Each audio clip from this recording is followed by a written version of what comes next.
So guys, ito na naman tayo. Welcome back to ML. Bagong season na naman. Hindi ako makatulog. So, umpisahan na natin mag-rank.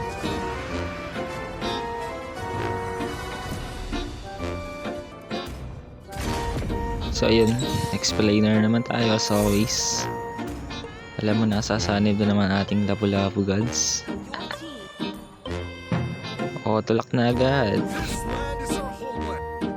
May mga barangay tayo sa Quezon. Shoutout, taga Quezon.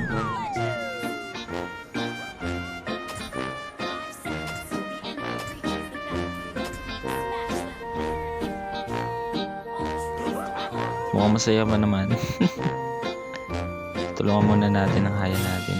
Ang top barangay. Top global Quezon. Tamang chill lang sa paglalaro kasi hindi ako makatulog. May stuck pa ako dito. Antok na yarn. Pero di makatulog. Ayan, tamang tipi lang tayo. Naangasan din tayo ng alis. Parang nothing happens. Yun. Hindi pa rin ako tigilan guys. Mamaya ito sa akin. So pagka ganyang sitwasyon guys, kailangan tower hug muna kasi lugi tayo sa early game. Tamang tip pa siya oh. Ayun, level 4 na ako. Ting. Yan, tamang ulti. Flicker, hindi ko mapindot. Bagang hangin. Tinawanan lang tayo ng alis. Hindi ka natin mapitas to pero hindi. Tamang tipi talaga siya oh. Pero ang mahalaga nakuha namin turtle. So babawi ako. Wala talagang maangas ng alis. Sinitipian na naman ako. Ito na, papakita natin ng micro. Ulti sa kabila, bagang. Makakapitas pa tayo dito guys. Yan. So, para sa malupitang combo 1, 2, 3. Patay ang butik. Magkamali tayo guys. Ulit-ulit.